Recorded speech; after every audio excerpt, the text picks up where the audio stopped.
지금은 부러워하지 않는데 한때 좀 부러워하던 친구가 있었어요. 한 몇 년 전이지, 한 15년 정도 전에, 한 10년 정도 될 것 같네요. 대학원을 다닐 때 한국에서 전도사 생활을 했었거든요. 한국에서 전도사 생활을 하면 사례비, 월급이 딱 정해져 있어요. 뭐 여기로는 하면 한 800불, 좀 많이 받으면 1000불 정도 받아요. 근데 제 친구는요, 저하고 똑같이 학교에 다니는 친구였는데 군대에서 다쳐가지고 빨리 제대를 했고요. 또 군대에서 군 생활하다 다쳤기 때문에 다친 거를 국가에다 내면 국가 유공자가 돼가지고 평생토록 국가에서 돈을 주는 그게 돼 있었어요. 뭐라 그런지 여기는 모르겠지만 하여튼 한국은 국가 유공자라 그래가지고 한 달에 죽을 때까지 네가 군대에서 몸이 다쳤으니까 국가에서 너에게 돈을 줄게 라고 말하면서 여기 돈으로 환산하면 한 달에 1200불, 1300불 정도 매달마다 그 친구에게 돈을 주는 거예요. 그러면은 저는 한 800불에서 1000불 정도 받잖아요. 근데 그 친구는 똑같이 일해도 항상 저보다 1300불 정도를 더 받는 거예요. 저는 800불 받으면 그 친구는 한 달에 한 2000불 생기는 거고, 제가 한 1000불 받으면 그 친구는 한 2200불 이렇게 받는 거예요. 그래서 너무 부러운 거죠. 그래서 그 친구한테 제가 내일 말했어요. 너는 진짜 좋겠다. 너 진짜 국가에서 너한테 이렇게 돈도 주고 너 진짜 좋겠다 라고 말했거든요. 근데 그 친구는 제가 그 친구를 부러워하는 것을 몰라요. 왜냐하면 제 친구는요, 군대에서 다쳤다 그랬잖아요. 허리를 다친 거예요. 허리 수술을 했는데 수술이 잘 안 돼가지고 그 한쪽 다리가 얇아요. 우리는 이렇게 다리가 두께가 똑같잖아요. 그 친구는 허리가 뭐가 잘못돼가지고 수술하면서 잘못돼가지고 한쪽은 두껍고 한쪽은 얇아요. 그래서 걸을 때 이렇게 조금씩 쩔뚝쩔뚝 거려요. 보통 우리처럼 다닐 때는 옷이 똑같으니까 안에가 안 보이는데, 한국에 목욕탕 자주 가잖아요. 사우나 같은데 가서 보면은 그 친구는 항상 다리 한쪽이 얇고 짧고 다른 사람보다 조금 짧아졌어요, 수술하면서. 그래서 그 친구는 축구를 되게 좋아했던 친구인데 이 축구도 못하고 농구도 굉장히 좋아하는 친구인데 농구도 못해요. 돈은 매달 저보다 많이 나오는데 아파요. 그래서 제가 동생인데 그 친구한테, 야, 너 진짜 좋겠다. 국가에서 너한테 용돈을 그렇게 많이 주네. 그러면 그 친구는 저한테 형이 더 부럽다 그래요. 왜 그러냐고 물어보면 돈 안 받아도 좋으니까 건강만 했으면 좋겠다 그래요. 근데 서로 부러워하는 거예요. 저는 그 친구가 국가에서 죽을 때까지 한 달에 한 1200불 정도 나오는 게 부러운 거고, 그 친구는 건강해서 축구나 농구할 수 있는 몸을 가진 사람들이 부러운 거죠. 서로 부러워하고 있는 거예요. 이렇게 사람들은요, 내가 갖지 못한 거를 가진 사람을 보면 되게 부러워해요. 또 더 나가서 제가 캐나다를 왔잖아요. 근데 여기 와서 아기를 한 명 더 낳아가지고 3명이잖아요. 캐나다에 오니까 좋은 게 뭐냐면 아이 한 명당 이 BC 주에서 차일드 베네핏을 주는 거예요. 한 명당 얼마씩. 3명을 받거든요.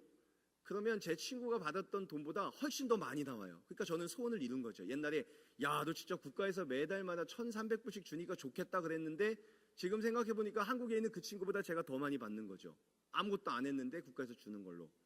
그러면 제가 이제 부러워할 사람이 없는 거 아니에요? 건강하죠? 그 친구가 제가 부럽다 그랬는데 건강은 아직도 있어요. 그 친구보다 제가 돈을 더 받아요. 부러울 게 없는 것 같죠? 그래서 지금 부러울 게 없어야 돼요. 근데 이상하게요, 돈이 생기니까 돈이 더 많은 사람이 보이기 시작하는 거예요. 지난주엔가 그 전주엔가 인터넷을 보다가 메시, 축구선수 아세요? 메시? 유명한 선수 메시. 1년에 그분이 얼마 받는지 아세요?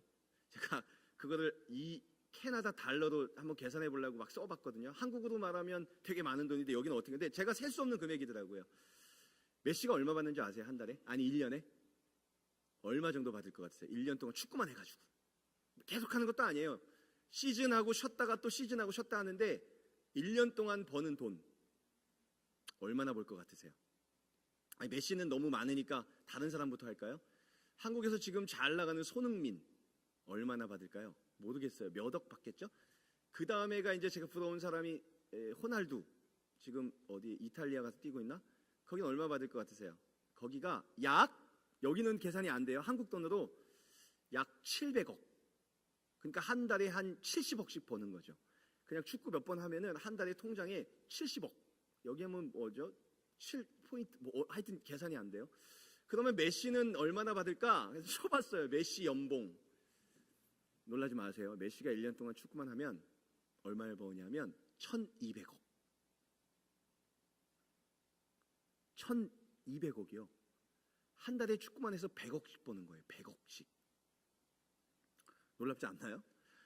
축구만 잘했는데 손흥민도 한 50억, 호날두는 700억, 그리고 메시는 1,200억.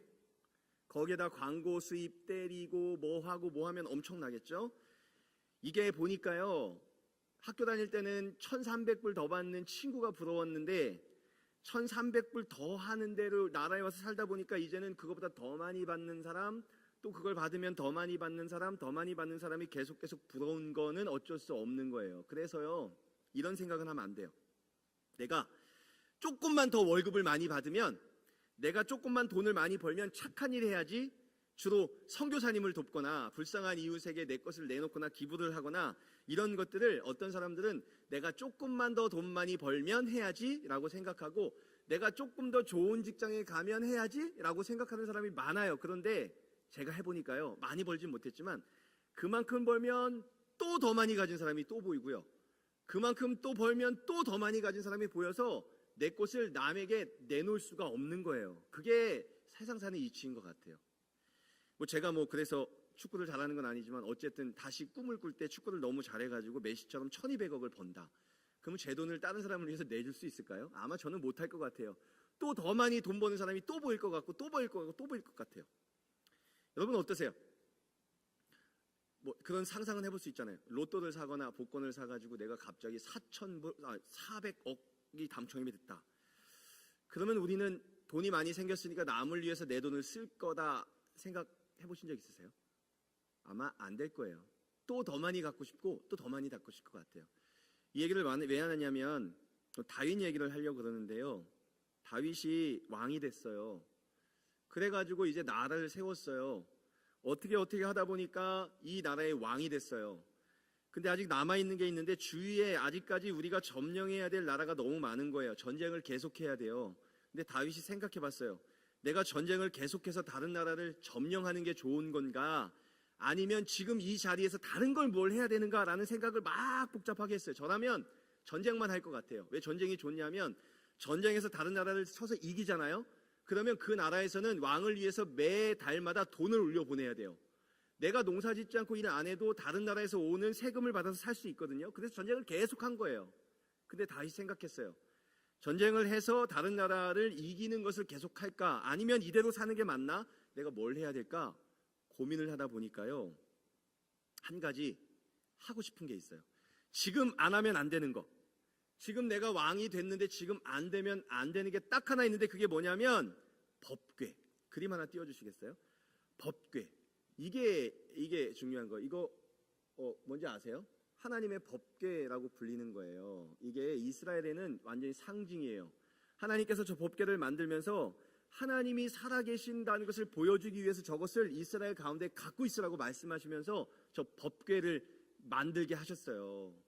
그런데 저 법궤가요, 이스라엘 백성이 옛날에 지난주에 했던 엘리와 두 아들 제사장 때 엘리와 두 아들이 있는 이스라엘이 블레셋과 전쟁을 했는데 이스라엘이 지는 거예요. 그래서 이스라엘 사람들이 고민됐어요. 왜 우리가 블레셋에서 질까? 그래서 생각해 보니까 전쟁터에 법궤를 가지고 가면 이길 수 있을 것 같은 거예요. 그래서 전쟁터에 법궤를 가지고 나가서 전쟁 가운데다 딱 놓고 싸우기 시작하는 거죠. 근데 웬걸? 법궤만 있으면 이길 줄 알았는데 법궤를 가져갔는데도 진 거예요.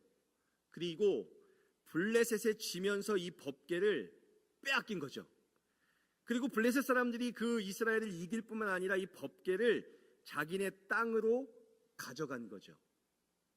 여기까지 이해하셨나요? 근데 문제는 하나님께서 이 블레셋 법궤가 있는 마을 고장에 벌을 내리세요. 갑자기 사람들이 아프기 시작해요. 이유 없이. 그리고 그것이 전염병이어서 이 사람 저 사람 마을 전체가 다 아프기 시작해요. 그 사람들이 고민에 빠져요. 야, 이거 뭐 때문에 이렇게 전염병이 도냐? 뭐 때문에 그럴까? 고민하다 보니까 하나님의 법궤를 뺏어다가 자기들의 신 있는 신전에 놨기 때문에 하나님이 전염병을 주시는 거 아닐까라는 생각을 하는 거죠. 그래서 회의를 열어요. 우리가 이 이스라엘에서 뺏어온 이 법궤를 어떻게 해야 될까 고민하고 회의하다가 돌려보냅시다 라고 말을 하는 거죠. 다음 그림 한번 띄워주세요. 그래서 그들이 법궤를 소에다가 뒤에 실어가지고 이스라엘 쪽으로 돌려보내는 거예요. 근데 보세요. 저기 안에 실려있는 게 지금 보이지 않지만 법궤거든요. 거기에 나무로 된 손잡이가 있죠. 저 손잡이는요 원래 사람이 손으로 옮기게 돼 있어요. 하나님께서 법궤를 만들 때 소, 그 다음에 뭐 이런 스레 이런 거 이용하는 게 아니라 사람 4명이 어깨에다가 그 법궤를 메고 옮기게 돼 있는 거예요. 그리고 그것도 아무나 맬 수 있는 게 아니라 레위인 중에 고핫 자손만 그걸 맬 수 있게 만들어 놨는데 모르는 거예요. 블레셋 사람들은. 그걸 어떻게 들어옮겨요? 얼마나 힘들어요. 이스라엘까지 갖다 줘야 되는데. 그리고 그것을 들었다가 이스라엘 땅 가까이 갔을 때 그 사람들이 쳐서 죽이면 어떻게 해요? 그러니까 소 2마리에다가 수레를 달고 거기다 법궤를 딱 얹어가지고 자기들은 따라가지 않고 소가 어느 쪽으로 가나 보니까 이스라엘 쪽으로 이렇게 가는 거예요. 딱 보니까요. 이스라엘 쪽으로 가니까 우와 잘됐다라고 생각하고 소가 가는 걸 그대로 놔둔 거죠. 그래가지고 이스라엘 백성들이 저 수레를 싣고 저기에다 실어가지고 거기에다가 그 이스라엘 백성에게 줄 금 또 그런 물건들을 상자에 담아가지고 거기에다가 보내는 거죠. 그래서 이스라엘 땅에 그걸 받아가지고 그것을 이스라엘 국경에 있는 사람이 그것을 가지고 있었어요. 자, 여기까지 이해하셨으면 이제 다윗 얘기로 넘어오죠. 다윗이 이제 왕이 됐고 또 이제는 백성을 이렇게 다스리는 데 있는데 고민이 되는 거예요. 이렇게 계속 전쟁만 하고 사는 게 맞나? 이렇게 계속 전쟁을 하면서 이렇게 하는 게 맞나? 고민해 보다가 하나님께서 나에게 왕으로 삼아주시고 하나님이 원하시는 일을 하고 싶은데 하나님께서 원하시는 게 뭘까? 고민하다가 20년 전에 블레셋 땅에서 이스라엘로 왔던 하나님의 법궤를 다윗이 살고 있었던 예루살렘 다윗 성으로 가져오고 싶은 거죠. 그리고 다른 나라와 전쟁하는 것도 좋지만 하나님의 영광을 위해서 그 법궤를 우리 성으로 모셔오자 라고 생각하고 그 법궤를 가져오려고 작정해요. 근데 뭘 해야 되죠? 가져오려면 회의를 해야죠. 회의. 어떻게 가져올까라는 회의를 하는 거예요. 20년 만에 회의를 하는 거죠. 20년 전에 블레셋 사람들이 자기에게 전염병이 생기니까 이스라엘에게 어떻게 갖고 갈까 회의했던 것처럼 이 다윗 왕과 다른 사람들, 레위인들, 지금을 말하면 목사님들이 같이 모여가지고 이 법궤를 어떻게 예루살렘 성까지 가지고 올까를 고민하고 회의를 한다는 거예요. 그런데 회의 결과 제일 좋은 방법이 생각이 났어요. 그림 한번 또 보시겠어요? 가지고 와야 돼. 이제는 가지고 와야 돼. 딱 보니까 딱 보이시죠? 저기 보시면 소가 있어요. 그리고 그 위에 법궤가 얹어져 있어요. 그리고 그 맨 앞에서 하프를 치는 사람은 아마 다윗과 같이 보이고요. 그 옆에 다니는 사람들은 목사님, 그 다음에 백성들이에요. 그 얘기를 하다가 어떻게 하면 저 법궤를 이스라엘의 저 끝에서 다윗성까지 가지고 올까 고민을 하고 회의를 했더니 어떤 사람들은 이렇게 얘기해요. 저거를 우리 어깨에 맬까요? 아니 너무 무거워, 너무 힘들어. 그것은 너무 불확실해. 그러니까 조금 더 편하고 조금 더 쉽게 갖고 올 수 있는 방법을 연구해 보니까 어떤 사람이 이렇게 말하는 거죠. 20년 전에 블레셋에서 소에 태워서 이스라엘 땅까지 보낸 것을 기억하거나 보거나 들었던 사람이 있는 거예요. 그래서 그렇게 하자는 거죠. 왜 그렇게 힘을 쓰고 어렵게 그리고 그 법궤를 무거운 법궤를 왜 사람의 이 어깨에 메고 오냐는 거죠. 그래서 이스라엘 백성들도 저렇게 소 2마리를 준비시키고 그 뒤에다가 법궤를 얹어가지고 다윗이 있는 다윗성으로 끌고 오려고 시도를 하는 거죠. 그래서 저렇게 하프를 치고 저렇게 가까이 오면서 되는 거죠. 이거 보시면 사무엘사 6장 3절 말씀에 보면 그들이 하나님의 궤를 새 수레에 싣고 얼마나 멋있었겠어요. 새롭게 만든 수레 그리고 제일 힘 좋은 소를 2마리를 딱 해가지고 산에 있는 아비나답의 집에서 나오는데 아비나답의 아들 우사와 아효가 그 새 수레를 모니라. 거기에는 지금으로 말하면 목사님들이 옆에 그 수레를 모으는데 담당자가 돼가지고 소가 끌고 새 수레에 법궤가 얹어져 있고 그 옆에 제사장 목사님이 서가지고 그 소를 움직이고 있어요. 그리고 그 앞에 뒤에는 저렇게 많은 사람들이 하나님의 법궤가 다윗성 예루살렘으로 들어온다고 너무너무 좋아가지고 날뛰면서 기뻐하며 찬양을 하고 있는 거죠. 이것만 봐서는 뭐 별다른 거 발견한 거 없죠. 이상이 없어요. 여기까지만 보면 뭐 별다른 뭐 아무것도 없는 것 같아요. 그런데 문제가 생겨요. 그건 뭐냐면 다음 그림 있나요? 오다가 소가 가지고 오는데 갑자기 소가 막 뛰기 시작해요. 소가 막 날뛰기 시작해요. 그러니까 뒤에 있던 이 법궤가 떨어지려고 그래요. 막 뒤충뒤충 대다가. 그럼 그 옆에 있는 그 법궤를 옮기는 그 우사라는 제사장 목사님이 있을 거 아니에요. 수레가 떨어지면 큰일 나잖아요. 깨지면 하나님의 영광이 날아나는 거잖아요. 그러니까 소가 막 뛰고 막 법궤가 떨어지려고 하니까 우사라는 제사장이 가가지고요 그 법궤를 딱 잡아요. 안 떨어지게 해요. 그리고 그것을 안 떨어지게 딱 이렇게 잡고 있는 거예요. 근데 이상하게 이 우사라는 사람이 떨어질 법한 이 법궤를 안 떨어지게 딱 잡았는데 갑자기 하나님께서 이 우사 있잖아요. 안 떨어지게 잡았던 사람을 갑자기 치셔가지고 그 자리에서 죽여버리세요. 아니 무슨 일이죠? 좋은 일을 했잖아요. 법궤가 떨어지는 것보다는 안전하게 잡는 게 좋은 거 아닌가요? 그리고 법궤가 떨어져서 그것이 깨지는 것보다는 우사라는 그 제사장이 그 법궤를 딱 잡고 안 떨어지게 해야 되는 게 맞는 거 아닌가요? 왜 죽였을까요? 하나님은 왜 착한 일을 한 우사를 왜 그 자리에서 죽일 수밖에 없었을까요? 이유가 뭘까요? 여러분 한번 생각해 보세요. 왜 하나님은 그것을 떨어지지 말려고 잡은 그 우사라는 사람을 그 자리에서 죽였을까? 왜 그랬을까? 이거는 굉장히 중요해요. 왜냐하면 민수기 4장 15절 말씀에 보니까 그가 죽을 수밖에 없었던 이유가 나와요. 그리고 하나님께서 왜 그 사람을 저렇게 했는지 나올 수가 있어요. 우리 같이 읽었으면 좋겠는데요. 우리 같이 한번 읽어볼까요? 시작. 진영을 떠날 때에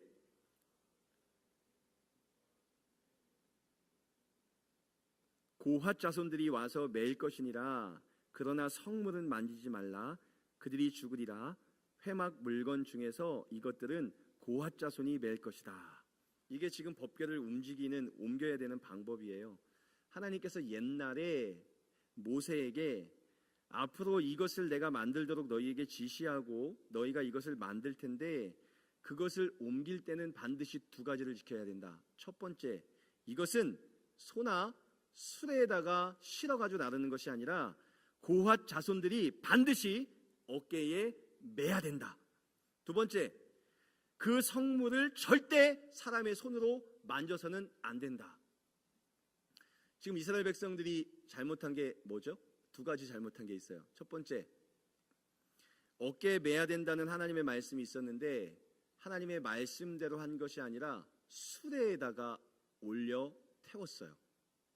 두 번째, 어떤 상황이 있더라도 이 법궤를 손으로 만지면 안 돼요. 그런데 떨어질까 봐 이 수레를 만져버렸어요. 그러니까 잘못된 거죠. 수레에다 얹으면 안 되고 어깨에 매야 돼요. 그리고 그것을 손으로 만지면 안 돼요. 그런데 사람이 아니라 소에다가 그 수레에다가 그걸 얹었으니 어떻게 될지 모르는 거예요. 땅바닥이 안 좋을 수도 있고 소들이 뛸 수도 있어요. 그러면 떨어질 수도 있는 거죠. 그러니까 당연히 옆에 따라가던 사람이 그것을 잡아야 되는 거예요. 처음부터 잘못되니까 그것이 나중에 큰 문제가 되는 거죠. 여러분, 이게 왜 중요하냐면요, 이게 우리의 삶을 대신해서 얘기할 수가 있기 때문에 중요해요. 그 전에 사진 한 번만 더 띄워주시겠어요? 춤추는 사진이요. 그거 다음에요. 네, 이거 한번 사진 잘 보세요. 법궤가 있어요. 저건 하나님의 상징이에요. 하나님이 계시다고 봐도 돼요. 그 앞에 보면 다윗 왕이 있어요. 높으신 분이 그 예배에 참석하고 있죠. 그 옆에 보면 창을 든 사람이 있어요. 그 왕을 모시는 사람이에요.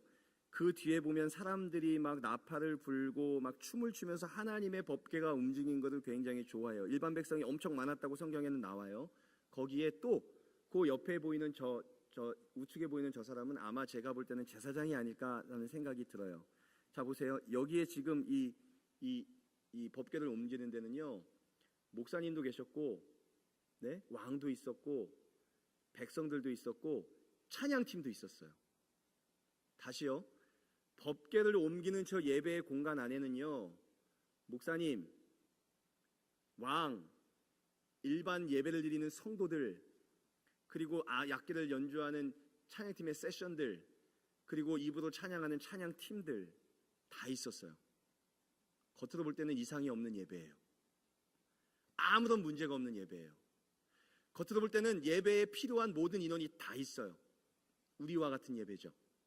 설교하는 사람, 좀 전에 나와서 같이 찬양했던 찬양팀, 그리고 여기에는 여러분처럼 기도하고 예배하는 이 사람들, 겉으로 볼 때는 아무 이상이 없어요. 거기에 하나님도 계세요. 그래서 그 사람들은 하나님을 찬양한다고 생각해요. 우리는 멋지게 하나님께 영광을 돌린다고 생각하죠. 우리가 하는 이 예배는 정말 하나님이 좋아하시고 하나님이 받으시는 예배다라고 얘기하면서 열심히 하나님을 찬양하고 열심히 하나님을 높여요. 그런데 그 예배를 하나님이 받으지 않으시고 그 예배를 드리던 목사를 하나님이 쳐서 죽이세요. 무섭지 않나요? 이렇게 예배하다가 갑자기 제가 강단에서 죽는 거예요. 하나님이 치셔서. 왜 하나님은 이렇게 무섭게 사람들을 몰아세우죠? 왜 하나님은 이렇게 하나님을 찬양하고 하나님을 예배하는 사람들이 있음에도 불구하고 왜 그 사람들을 받지 않고 오히려 그 사람들의 이 예배를 인도하던 그 웃사라는 제사장을 왜 쳐서 없애버리죠? 뭐 때문에? 무엇 때문에? 하나님의 법궤도 있고 거기에서 예배드리는 왕도 있고 목사님도 계시고 거기에 있는 사람들도 있고 분명히 하나님을 찬양하고 하나님께 경배를 하고 하나님께 악기를 연주하고 하나님을 높이는데 정작 하나님은 그런 예배를 받지 않으시고 그 예배를 주관하던 그 제사장을 그 자리에서 없애버리신다는 거죠. 왜? 무엇 때문에? 왜 그럴 수밖에 없을까? 왜일까? 그 이유는 그 예배가요, 하나님이 원하시는 하나님의 말씀대로 드려지는 예배가 아니라 내가 하고 싶은 대로의 예배였기 때문이에요. 예배를 통해 하나님께서는 영광 받으시지만 그 법궤를 옮길 때 어깨에 매는 어려움이 있지만 정말 하나님을 생각해서 하나님의 뜻대로 하기를 원하셨어요. 먼 길이고 무겁고 우리가 효과적이지 않지만 하나님이 원하신다면 어깨에 메고 그 네 사람이 정말 힘들지만 그럼에도 불구하고 하나님의 말씀대로 법궤가 움직여지고 옮겨지기를 원하셨다는 거죠. 그런데 사람들은 이방 사람들이 하는 그 방법대로 하나님을 예배해요. 블레셋 사람들이 소에다 옮겼을 때 소에다 옮긴 블레셋 사람들이 벌을 받지 않았으니까 우리도 괜찮을 거야. 소를 이용해서 하면 너무 좋잖아. 편하잖아. 언제 사람이 그 어깨에다 메고 저렇게 갈 수 있겠어? 라고 생각하는 거죠. 그림 하나 보실래요? 차 나온 그림 한번 띄워주세요. 저게 제가 좋아하는 포드 F450, 이게 450짜리인데 이게 이 픽업 트럭에서는 제일 비싼 거래요. 뭐 한국 돈으로 따지니까 한 1억 한 4천만 원 정도 되는 차래요. 여러분, 저런 차에다 법궤를 딱 얹어가지고 달려가면 얼마나 좋을까요? 하나님도 복 받는 거 아니에요? 1억 3천 4천만 원짜리 차에 딱 얹어가지고 그 차를 몰고, 엄청 좋은 차잖아요. 쫙 갔다가 교회 앞마당에 탁 뒤로 후진을 하고 자동으로 문이 탁 열리면 거기다 들어가지고 이 교회 안까지 옮기는 거죠. 근데 하나님은 다른 방법을 말씀하세요. 다른 사진이요. 저거 보이세요? 아니 저거를 왜 어깨 매냐고. 군대 가서 저 목공체조 같은 거 시키면 죽으려고. 저 인상 보이시죠? 저거 막 똑같은 거예요. 아니 왜 하필 나무떼기를 가지고 으쌰으쌰 하냐고. 이거 뭐하러, 왜 이걸 왜 하니까요? 근데 하나님이 지금 그렇게 하라는 거예요. 아니 좋은 차를 이용하거나 좋은 수레를 이용하거나 이 세상에 보면 얼마나 저걸 옮길 수 있는 좋은 방법이 있는데 왜 저런 좋은 트럭을 놔두고 왜 사람이 옮겨야 되냐고요. 그렇지 않아요? 여러분, 제일 많이 걸어볼 때 얼마까지 걸어보셨어요? 제일 많이 걸어볼 때 저는 400km 걸어봤어요. 400km. 400km 그러면 어느 정도인지 모르시죠? 제가 오늘 아침에 이거 구글 맵에다가 쳤어요. 400km 되면 어느 정도 될까? 그랬더니 여기에서 시애틀 치니까 한 70km 뿐이 안 나와요. 그럼 시애틀도 더 머는 거야. 타코마 치니까 한 300 몇 킬로 뿐이 안 나와요. 가까워요. 400km면 어느 정도 될까? 그랬더니 딱 치니까 여기에서 작년에 제가 여름에 체리를 따러 켈로나 377km 거의 비슷해요. 아니 뭐하러 체리를 따먹겠다고 짐을 잔뜩 지고 켈로나까지 10일 동안 걸어가가지고 차 타고 4시간이면 가는데 열심히 10일 동안 가가지고 체리 한 2시간 따가지고 오면서 다 먹는 거야. 그렇게 할 필요 있나요? 그럼 그렇게 하시겠어요? 지금 그 얘기인 거예요. 저렇게 어깨에다 메고 법궤를 다윗성까지 옮기라는 거예요. 끝까지 가라는 거예요. 아니 왜 그렇게 해야 되냔 말이에요. 저는 의문하고 있어요. 하나님 왜 그렇게 해야 되죠? 캐노나까지 가려면 10일 동안 꼬박 걸어야지 갈 수 있는데 저 좋은 성능의 차 경찰 없으면 막 내가 내라는 속도에 2배 속도 내면 3시간 만에 갈 수 있는데 하나님 차가 편해요? 어깨가 편해요? 차가 쉬워요? 어깨가 쉬워요? 라고 말할 수 있는 거 아니에요? 세상 사람들은 하나님을 모르니까 차에다 옮기는 거예요. 소에다 옮기는 거죠. 이렇게 하면 편하니까, 이렇게 하면 너무 쉬우니까, 이렇게 가면 더 빨리 갈 수 있으니까. 그리스도인도 그걸 보는 거예요. 안 그리스도인이 하는 모습들을 와 저렇게 사니까 멋지네. 이야 저렇게 살면 진짜 재밌겠다. 근데 하나님이 벌도 안 내리는 거예요. 우와 저렇게 사도 혼이 안 나네. 난 뭐야? 난 왜 이렇게 힘들게 살았지? 난 왜 이렇게 어렵게 살았지? 나는 왜 이렇게 맨날 이렇게 불편하게 살았지? 나도 저렇게 한번 해볼까? 이런 인간적인 생각이 들어간 거죠. 그러니까 하나님이 명령하신 것을 생각하지 못한 것도 있지만 조금 더 편하고 조금 더 인간적으로 잘 될 수 있는 방법을 택한 게 소에다가 새수레, 그것도 새거, 아주 새거 딱 달아가지고 거기에다가 법궤를 딱 얹어서 가는 거예요. 너무 좋죠. 사람들은 아무것도 안 해도 되는 거죠. 악기 하나 들고 아니면 제일 가벼운 악기는 뭐예요? 짝짝이? 트라이앵글? 캐스터네치 이런 거? 아니면 좀 더 무거운 거 들고 싶으면 하프 이 정도 들고 뒤에서 옆에서 따라다니면 되는 거예요. 너무 좋은 거죠. 빠르고 쉽고 간편하고. 근데 하나님은 다른 이방인들은 그렇게 해도 봐주시는데 하나님을 만난 사람들, 하나님을 믿는 사람들, 하나님을 사랑하는 사람들이 그렇게 하는 걸 봐주지 않으세요. 하나님을 믿는 사람들은요, 세상 사람들이 하는 방법이 아니라 하나님께서 원하시는 방법대로 살기를 원하셔가지고 우사라는 목사님이 본보기가 돼서 하나님이 싫어하시는, 하나님이 원하지 않는 사람의 방법대로 살면 어떻게 되는지를 우사라는 그 제사장에게 보여주세요. 이방 사람은 내가 신경 쓰지 않아. 어차피 죽으면 지옥 갈 거니까. 하지만 나를 만났다고 하는 사람들, 나를 안다고 하는 사람들은 제대로 살아야 될 거 아니야. 왜 하나님을 안다고 하는 사람들이 하나님이 원하시는 하나님의 말씀의 방법이 아니라 왜 니네 멋대로 하는데, 왜 이방의 사람들이 하는 대로 하는데 라고 본보기를 치시는 거죠. 사랑하는 청년 여러분, 사는 데 있어서요, 바깥 세상을 보면 참 편한 것 같아요.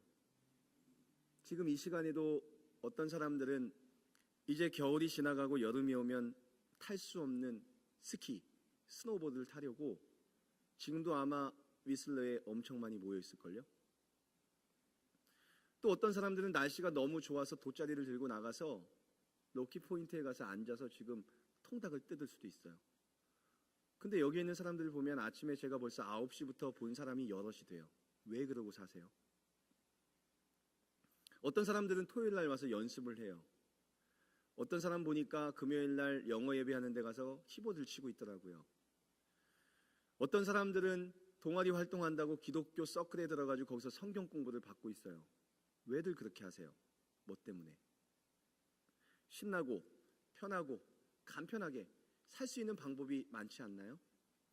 조금 더 시간을 더 여유롭게 쓸 수 있고 남들보다 시험 공부를 더 많이 할 수 있고 늦잠 잘 수 있고 그렇게 살 수도 있잖아요.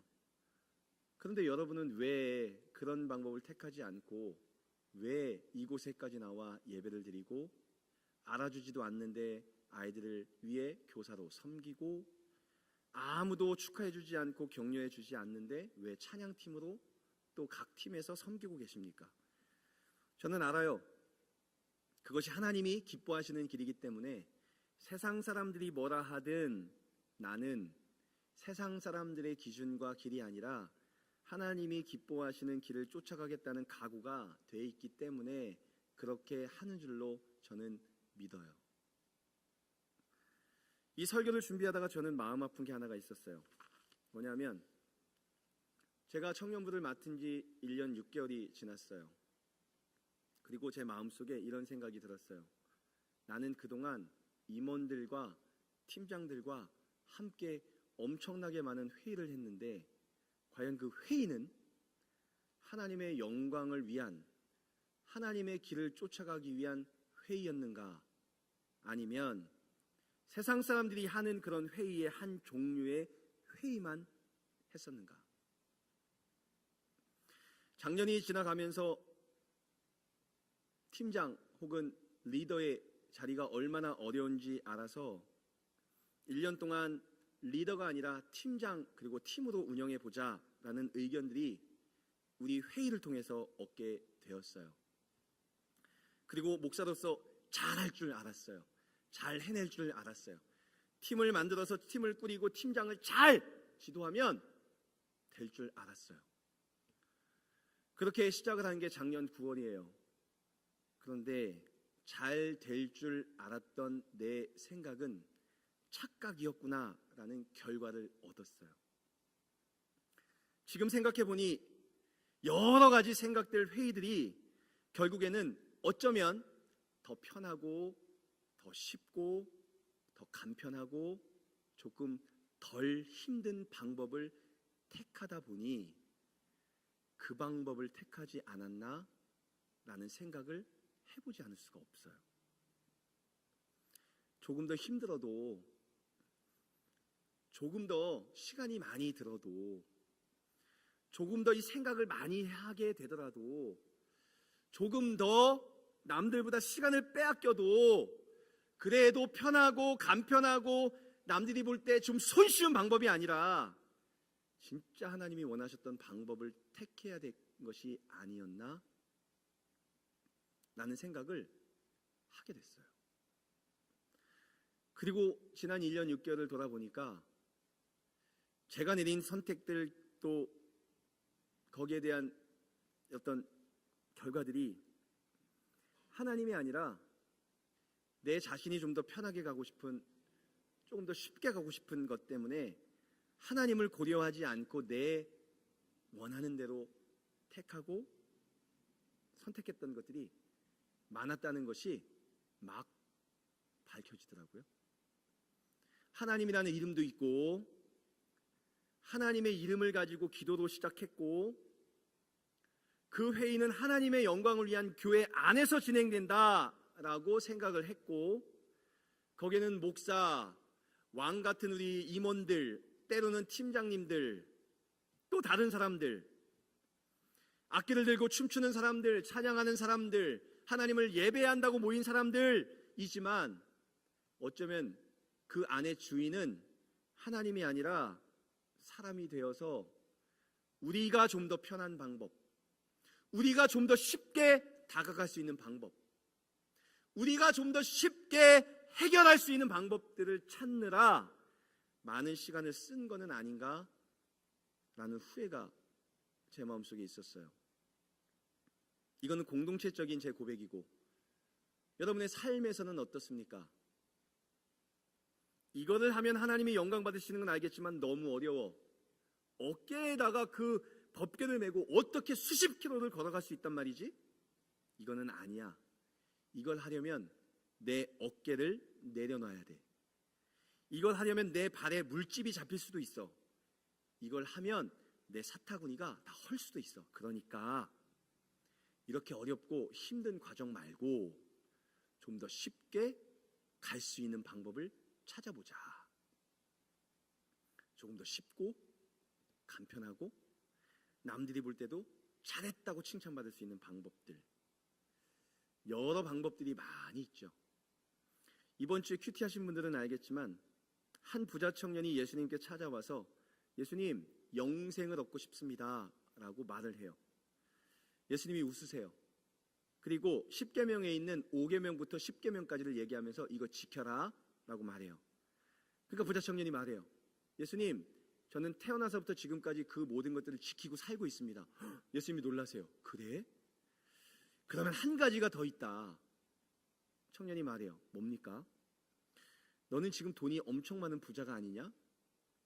네가 집에 가서 너에게 있는 모든 재산을 팔아가지고 가난한 사람들에게 나눠주고 그 다음에 와서 나를 쫓아. 그러면 영생을 얻을 수 있어. 영생을 얻고 싶어서 예수님께 찾아와서 영생 얻는 법을 물어봤던 이 청년인데요, 자기의 재산을 다 팔으라니까 팔 수가 없는 거예요. 이 세상에서 돈 갖고 잘 살고 싶고 죽어서도 천국 가고 싶어서 영생이 필요했던 건데 돈을 다 팔아버리면 이 세상에 잘 살 수 있는 방법이 없는 거죠. 결국 그 사람은 자기의 재산을 처분하지 못하고 그냥 돈을 갖고 살아요. 대신에 영생을 못 얻었죠. 그 말씀을 읽다가 제 마음속에 있던 마음이 있었어요. 너도 너의 휴식 시간이 제일 중요하지 않니? 퇴근한 후에 아빠로서 자녀들과 남편으로서의 그 자리를 지키고자 이거는 안 돼요, 하나님, 이거는 절대 양보하지 못해요 라고 포기하지 못하는 게 있지 않니? 매일 시간이 없어서 저는 하나님 더 이상 못해요. 저는 지금도 조금뿐이 못 자는데 잠을 줄일 수 없어요. 저도 쉬어야 돼요. 저도 바쁜 거 아시잖아요. 라는 마음으로 하나님께서 보여주신 일들을 내가 쉬어야 된다는, 내가 편해야 된다는, 이것은 내 것이라고 딱 쳐놓은 담 때문에 포기하지 못하고, 하나님, 저는 진짜 잘하고 싶은데 제 시간만큼은 포기하지 못해요 라는 마음이 제 마음속에 있다는 것을 보게 됐어요. 하나님께서 저에게, 재명아, 그래, 네가 갖고 있는 그 마음은 진짜인 거 알아. 그걸 하려면 시간을 더 쏟아야 돼. 시간을 더 내야 돼. 그거 내놓을 수 있니? 그거 내놓고 나를 더 쫓으면 어떻겠니? 라고 말하면 저는 부자 청년과 같은 고민을 안 할까? 라는 고민이 제 마음속에도 들었어요. 쉽게, 편하게, 남들 하는 만큼 남들이 있는 아빠의 위치, 남편의 위치를 지키고 싶은 내 마음이 간절하다는 것을 보았어요. 근데 그 뒤에 예수님이 말씀하세요. 네가 재산을 다 내놓고 나를 쫓으면 이 세상에서 네가 버린 것의 100배가 되는 축복을 박해와 함께 네가 받게 될 것이다. 예수님은 그에게 잃는 것이 아니라 얻게 될 것이고, 그러나 박해가 너희에게 일 것이다 라고 이야기를 하는 거죠.